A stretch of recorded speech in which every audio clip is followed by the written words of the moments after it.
Mesdames, Messieurs, bonjour et bonsoir. Comme nous le disons d'habitude, tout dépend de l'heure à laquelle vous allez écouter cette merveilleuse vidéo.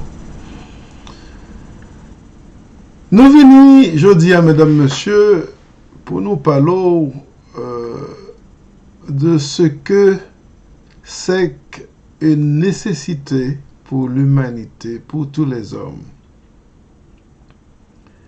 Nous allons aujourd'hui parler de la question de l'Évangile. C'est une grande question à laquelle tous les hommes doivent répondre. Parce que nous ne pouvons pas frapper de plein fouet, mais nous voulons mettre en contexte qui ça qui pourrait le passer sur Chanel ça, qui ça qui pourrait le passer dans série de vidéos ça, mesdames, messieurs, que nous allons vous apporter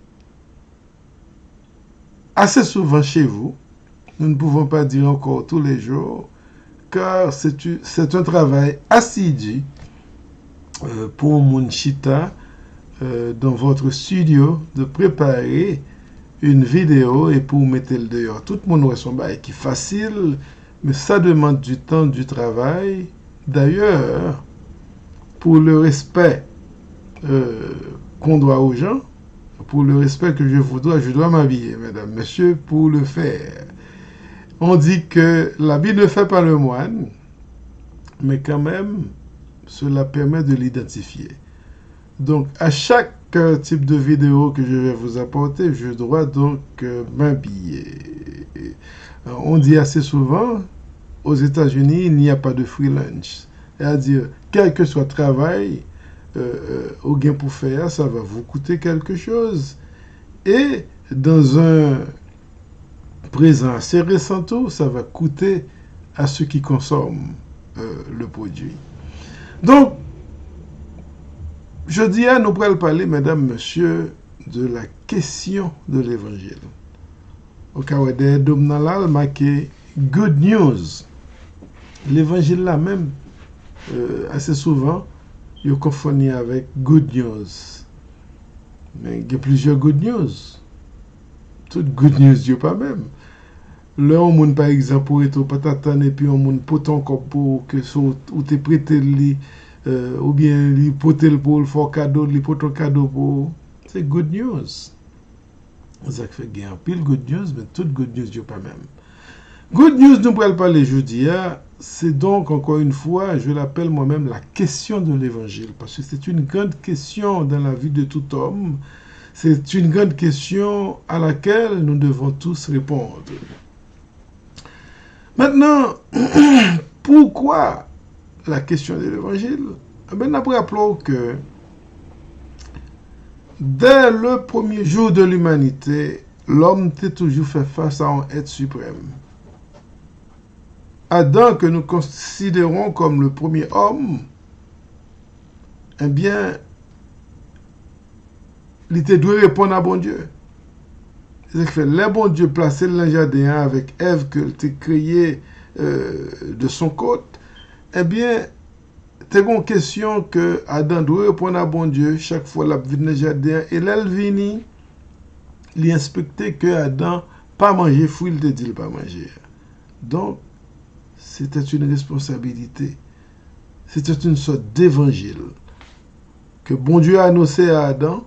Manger tout ça qui est dans le jardin, utiliser tout ça qui est dans le jardin, adorer, aimer partenaire Ève que mettre Bokoto.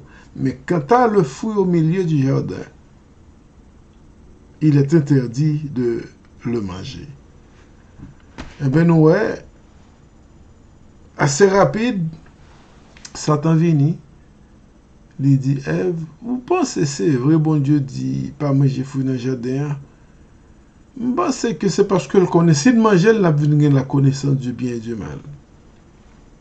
Ève prenait un truc là, elle mangeait, et elle mangeait, il ouais vrai, une manifestation qui fait là qu'elle là, elle offrit à Adam, et Adam prend le même piège là, Adam mangeait fruit. Et ça, mesdames, messieurs, c'était la première désobéissance de l'homme à Dieu. Et c'était pour moi ce qu'on peut considérer le premier crime de l'humanité. Voilà l'homme créé par un être suprême et un beau matin, mesdames, messieurs, sous conseil Satan, l'homme décidait, pas attendez, ça bon Dieu te dit là, Ève prend et Ève induit Adam à tomber dans le même piège là. Donc, bon Dieu te prend décision de ça, il chasser Adam du jardin d'Éden, tout à l'heure, il chasser même du paradis terrestre.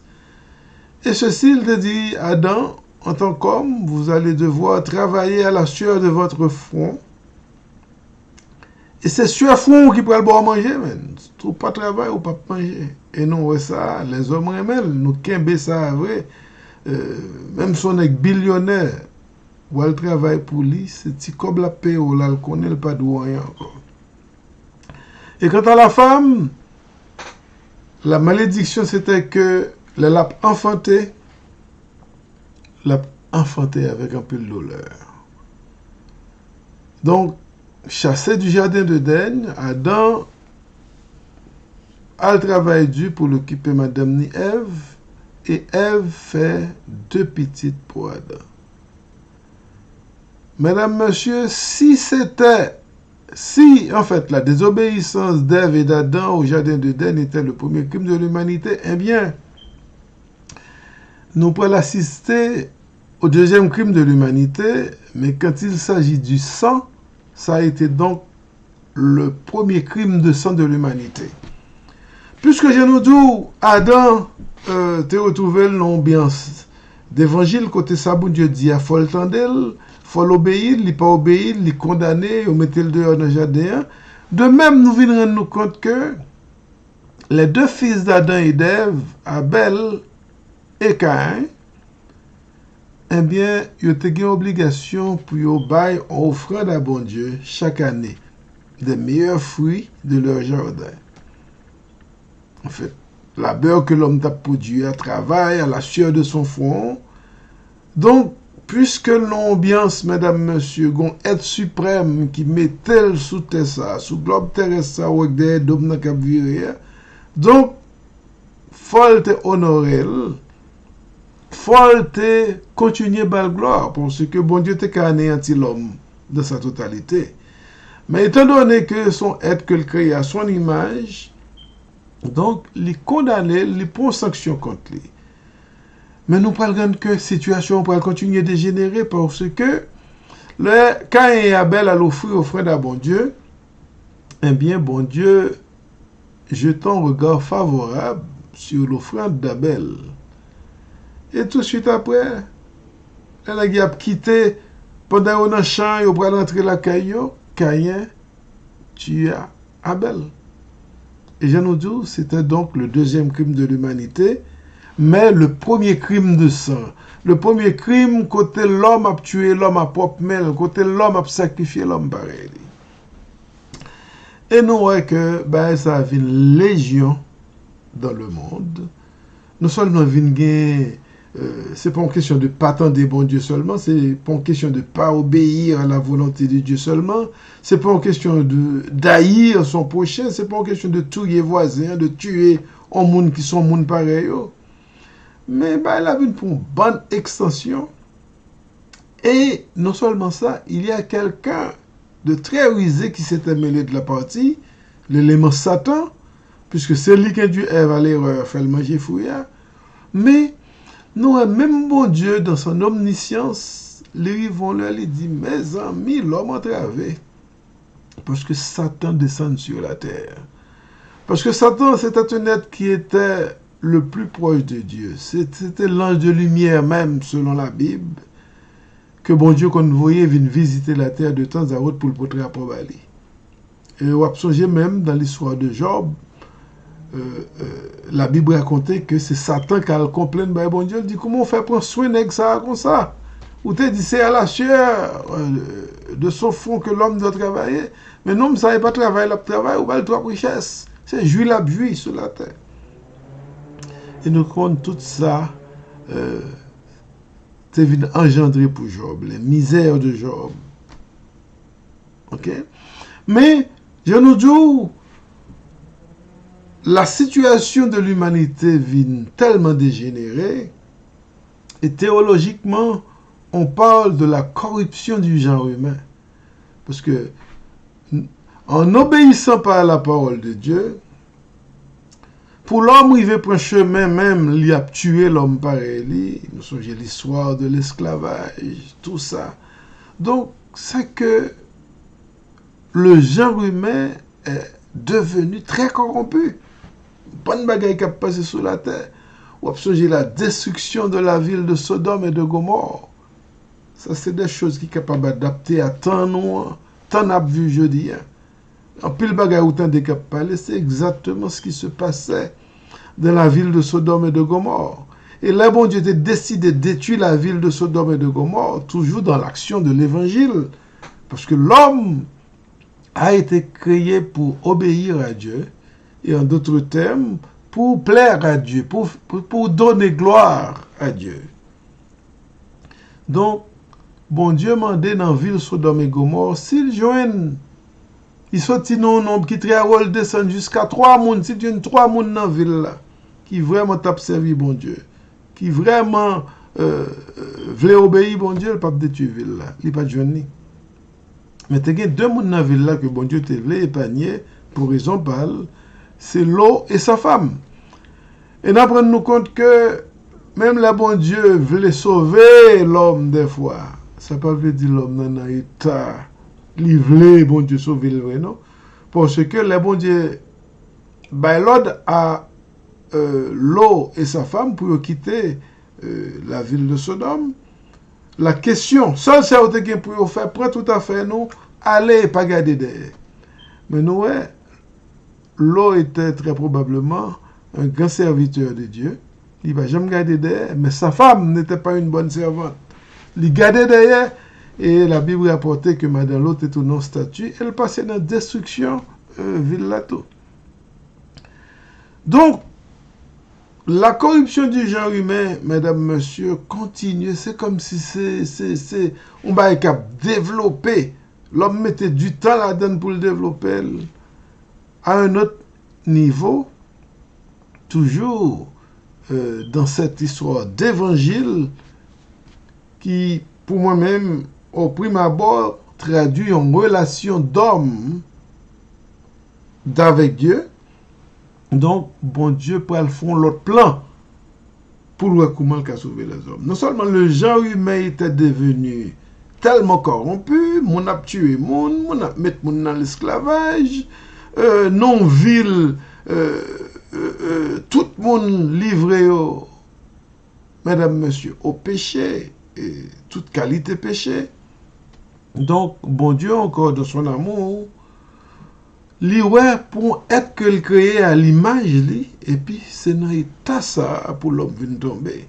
La corruption du genre humain à tous les niveaux. Donc, il y a bon Dieu dans sa trinité décidé la fond plan pour sauver l'humanité. Et cette trinité dont je vous parle, c'est donc le Père, le Fils et le Saint-Esprit. Donc, dans leur unité, le Fils a décidé que si Papa voyait, l'a pas accepté, vienne sous la terre et mourir pour le péché de l'humanité. Car il y a une certaine magie qui devait être réalisée. Cette magie, la Bible nous la présente ici, en disant que si par un seul homme, qui était Adam, le péché est entré dans le monde, donc il va falloir que par un seul homme, le péché soit retiré du monde. Et lorsque Adam a péché, c'était un homme pur, un homme saint, un homme qui n'a jamais péché. Donc il a fallu un homme qui n'a jamais péché également pour retirer l'opium de ce monde, pour retirer donc cette corruption de l'humanité. Parce que dès qu'on vous parle, mesdames, messieurs, de l'humanité, on parle de l'homme. L'humanité n'est pas capable de dire ses caractères, ses qualités, ses bontés, tout ça de bien, bon Dieu, te maintenant nous. Eh bien, la corruption du genre humain, c'était donc la corruption de l'humanité de l'homme. Donc, il va falloir donc relever, replacer, reconfigurer l'humanité de l'homme. Mais c'est un seul monde qui t'a fait ça. C'est ou bien le Père, ou bien le Fils, ou bien le Saint-Esprit. Mais encore une fois, nous dans l'unité de la Trinité de Dieu, le Fils a décidé pour le venir, car nous disons la magie qui devait être réalisée, c'était donc, puisque par Adam, un homme qui n'a jamais péché, le péché est entré dans le monde, il va falloir donc que par le Fils Jésus-Christ, qui n'a jamais péché, eh bien, il est venu il mourir pour pécher l'humanité, et seulement par son sang, et seulement par lui, que le péché peut être enlevé de l'humanité. Et quand je vous parle de l'humanité, assez souvent, quand on parle de l'humanité, on a tendance à penser au monde entier. Non, l'humanité de l'homme. Donc, il va falloir que Jésus est venu et mourir pour pécher nous. Et c'est là l'évangile, là. Cet évangile qui existait dans le jardin d'Éden, entre Adam et Dieu, Adam, Dieu, Ève. Cet évangile qui a continué entre Adam, Ève, Caïn et Abel, cet évangile qui a été en fait ignoré totalement à Sodome et à Gomorrhe, eh bien il va falloir que Jésus est venu mourir pour pécher nous, pour évangile soit capable d'établir. Donc, quand Jésus est venu, il a mené son ministère sur la terre, il a annoncé peut-être qui ça était venu, il a annoncé qui ça vient faire. Et là encore, nous parlons nous compte de l'incrédulité de l'homme. Il n'y a pas vraiment entendu ça Jésus a dit. Et ça fait au peuple juif même, Jésus il va en côté, il dit son peuple au raide. Et c'est écrit dans la Bible, bon Dieu dit ça tout. Donc, mesdames, messieurs, avec la venue de Jésus, donc, l'évangile l'a venu renforcer. Cette nécessité de prêcher l'évangile à tous les hommes, pas Adam et Ève seulement, dans le jardin d'Éden, mais c'est à tous les hommes, à toute l'humanité, entendu par toute l'humanité, en fait, à toutes les personnalités humaines, côté roi, grand président sorti, c'est une nécessité pour vous d'accepter l'évangile de Jésus-Christ, c'est-à-dire d'accepter Jésus. Et c'est une nécessité d'accepter Jésus et de continuer d'annoncer en fait ce mystère que tout homme qui est pour mourir, physiquement et spirituellement, mais un seul gens ou capable de sauver tête de cette mort spirituelle, c'est en acceptant Jésus, le Fils, l'un des membres de la Trinité qui était venu pour être capable donc retirer l'opprobre du jardin d'Éden, l'opprobre de Sodome et de Gomorre, l'opprobre de la corruption du genre humain. Et c'est tellement nécessaire, on prend nous compte que un apôtre Paul qui, à certains moments de sa vie, était sur le mauvais chemin puisqu'il il a persécuté les chrétiens à Antioche, maré, mené devant roi, battu, tué. Et puis un jour, sur la route de Damas, M. Tapal persécuté les chrétiens à Damas, et bien puisque le Fils était venu sur la terre et son ministère jusqu'à aujourd'hui continue sur la terre, eh bien il était frappé par la route de Damas. Et après, même Paul ça, qui était un persécuteur des chrétiens, M. Pral, plus tard, écrit cette nécessité d'annoncer l'évangile, cette nécessité d'accepter l'évangile de Jésus-Christ. M. Pral écrit de façon beautifully. M. dit dans 1 Corinthiens 9, verset 16, si j'annonce l'évangile, ce n'est pas pour moi un sujet de gloire, car la nécessité m'en est imposée. Et malheur à moi si j'annonce pas l'évangile. Et quand l'apôtre Paul dit ceci, mesdames, messieurs, cela s'applique à tous les hommes. Malheur aux hommes s'ils n'annoncent pas l'évangile de Jésus-Christ. Premièrement, accepter pour capable éviter la mort spirituelle là. Car tout homme mort physiquement, nous tous bien pour mourir. Mais puisque Jésus t'a fait promesse que n'a capable de la vie éternelle en son sang, et que d'ailleurs, l'aller la le préparer en place, elle est pour le retourner pour la transformation de la terre. Donc, mesdames, messieurs, si vous avez ouais bagay ça yo. Si vous avez ouais tentative bon place que Jésus a préparé pour nous. Et si vous avez ouais la transformation de la terre pour venir tant que le jardin de Daigne, côté pas de maladie, pas de crier, pas de malade, pas de avarice, pas de gagner billionnaire qui peut faire pour mauvais projet pour nous. Toute bagaille pour le faire dans la joie, le bonheur et dans la félicité. L'homme pas bien pour le travail, l'homme pas bien pour le malade encore.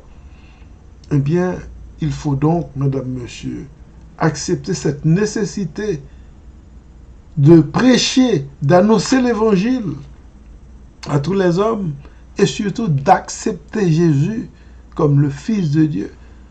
Parce que il y a une bagaille que l'homme a pour le faire, mesdames, messieurs, pour le sauver de cette mort spirituelle qui arrivera si ou pas accepter Jésus, mesdames, messieurs, c'est seulement accepter Jésus communément. J'aime pas répéter ceci parce que c'est ça lié, mais moun tellement utilisé, le voulait même passer en risible, c'est d'accepter Jésus et le passage d'agenda, accepter Jésus comme sauveur personnel, reconnaître que c'est petit bon Dieu, qu'il fait partie de la Trinité, qu'il était venu sur la terre, les vivre, les mourir pour pécher nous sur le bois du calvaire, qu'il a ressuscité et il est à la droite de son Père intercédant pour nous. Mesdames, messieurs, au monde qui croit ça de toute son âme, de tout son cœur, pas rien qui a empêché joindre cette vie éternelle.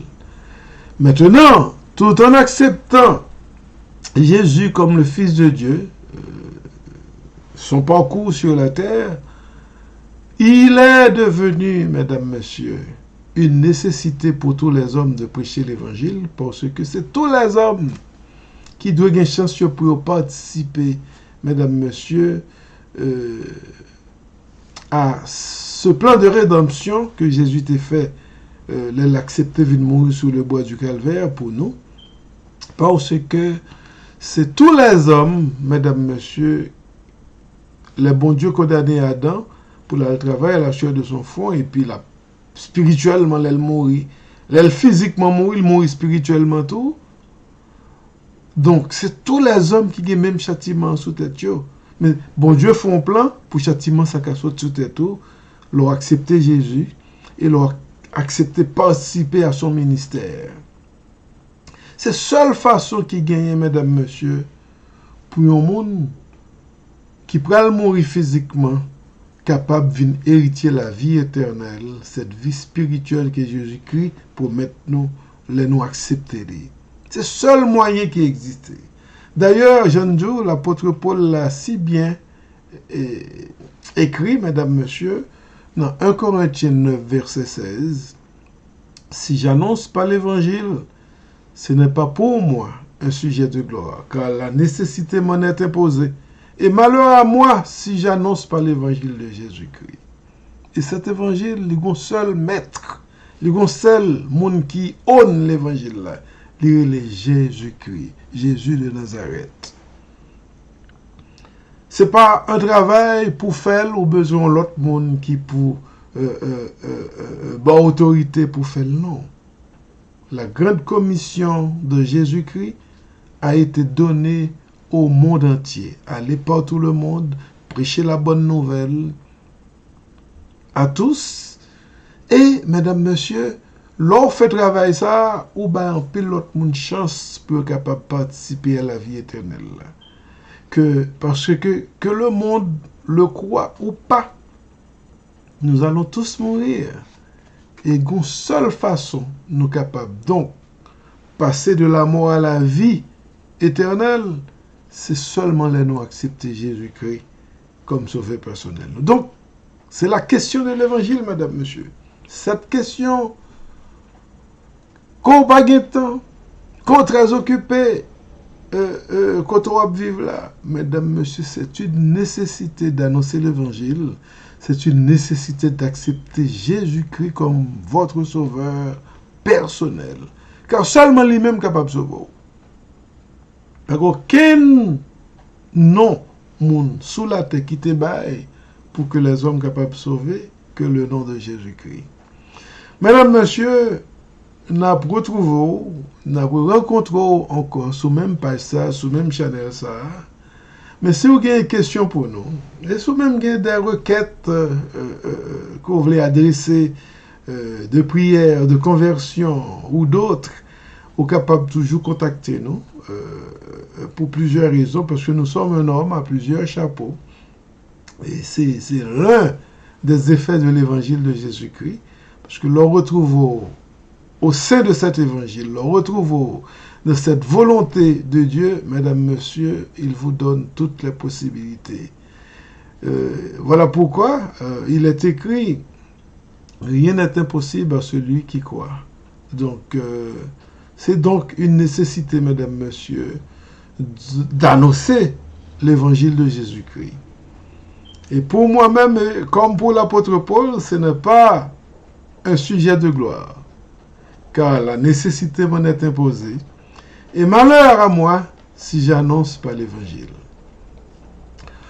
On se reverra, mesdames, messieurs, sur cette page dans une vidéo de ce même type. D'ici là, c'était donc votre serviteur, le docteur Bernard Fonrose.